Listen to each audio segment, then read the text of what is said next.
বন্ধুরা, অনেকদিন কোনো ভিডিও পোস্ট করা হয়নি, তাই আজকে আবার চলে এলাম ক্যামেরার সামনে। আমাদের বাঙালিদের বড় পুজো দুর্গা পুজো। দুর্গার মা বিদায় নিয়েছেন, কিন্তু লক্ষ্মী পুজোর দিন ওর 4টে ছেলে মেয়েকে আমাদের বাড়িতে আবার ছেড়ে দিয়েছে।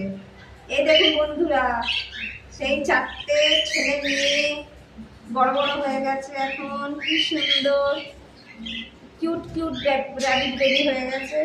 নাও নাও, খাও খাও খাও। একদম কি সুন্দর ছোট্ট ছোট্ট র্যাবিটের বেবিগুলো। খালি ছটফট ছটফট করবে না, এখানে বসো। ওরে বাবা রে, ওরে বাবা, কি সুন্দর। তুই আমার পা খাচ্ছিস, তুই পা চাচ্ছিস। এখানে বস, এখানে বস। ওরে বাবা রে, না না, খাও খাও, নাও খাও। এদিকে আসো, এদিকে আসো, এদিকে আসো, এদিকে আসো।